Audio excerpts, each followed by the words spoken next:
নমস্কার বন্ধুরা, আমার দেশ ফুড ব্লগে তোমাদের সবাইকে স্বাগত জানাচ্ছি। আজকের আমার ভিডিওতে রয়েছে সন্ধ্যাবেলার একটি অসাধারণ স্বাদের নাস্তা। এখানে আমি কালো চানা দিয়ে একটা নাস্তা তৈরি করেছি। আশা করি বন্ধুরা তোমাদের এই ভিডিওটি ভালো লাগবে। যদি ভালো লাগে তো লাইক শেয়ার সাবস্ক্রাইব অবশ্যই করবে। তো চলো আমি শুরু করি। সবার আগে এখানে আমি 250 গ্রাম চানা ভিজিয়ে রেখেছিলাম। এবার আমি কুকারের মধ্যে দিয়ে চানাটাকে বয়েল করে নেব। কুকারে আমি নিয়ে নিলাম চানাটাকে। এবার ঢাকনাটা লাগিয়ে আমি স্টোভের উপর বসিয়ে দেব, সিটি মারিয়ে নেব। অপর দিকে আমি 2টা বড় সাইজের আলু নিয়েছি। এভাবে করে আমি আলুগুলোকে কেটে নেব।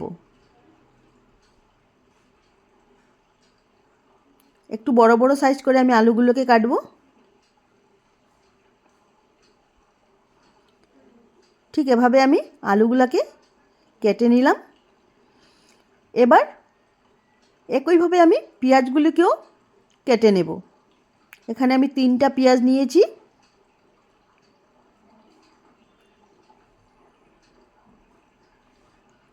একটু বড় বড় সাইজের করে আমি পেঁয়াজগুলোকেও কেটে নিয়েছি।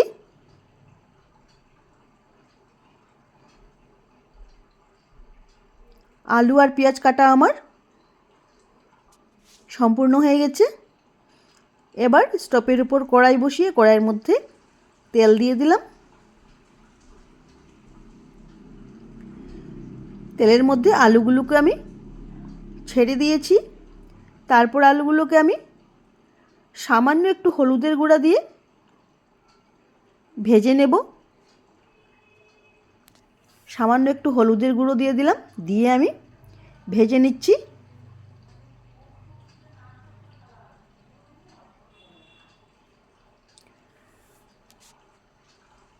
যখন আলুটা আধো আধো ভাজা হবে এর মধ্যে আমি পেঁয়াজটা দিয়ে দেব। পেঁয়াজটাকে দিয়ে আমি 2 থেকে 3 মিনিট আলুর সাথে ভেজে নিচ্ছি। পেঁয়াজটা এবার ভাজা হয়ে গেলে আমি এর মধ্যে সেদ্ধ করে রাখা চানাগুলো দিয়ে দিলাম।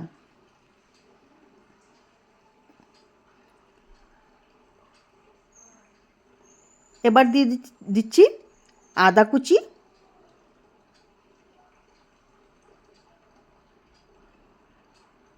ভালো করে নাড়াচাড়া করে মিশিয়ে নিলাম। পরিমাণ মতো নুন দিয়ে দেব জিরা গুঁড়া, গরম মশলা, সামান্য লঙ্কা গুঁড়া দিয়ে দিলাম। এবার আমি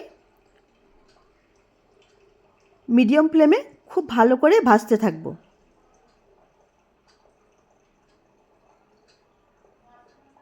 এভাবে আমি খুব ভালো করে ভাজতে থাকব। 10 থেকে 15 মিনিট আমি এটাকে মিডিয়াম ফ্লেমে ভাজবো।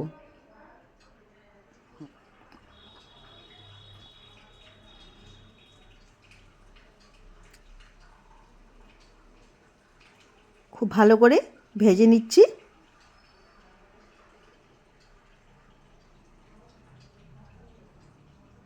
যতক্ষণ পর্যন্ত আমার পুরোপুরি না হয় ততক্ষণ পর্যন্ত আমি ভেজে নিলাম। তারপর আমি একটা সার্ভিং বাউলের মধ্যে নিয়ে নিলাম। তো আমার সন্ধ্যাবেলার নাস্তা তৈরি হয়ে গেছে। বন্ধুরা, তোমাদের যদি এই নাস্তাটা ভালো লাগে তোমরাও একবার বাড়িতে ট্রাই করে দেখতে পারো। আশা করি তোমাদের ভালো লাগবে। আমার নতুন নতুন ভিডিও পাওয়ার জন্য আমার ভিডিওটাকে অবশ্যই সাবস্ক্রাইব করবে।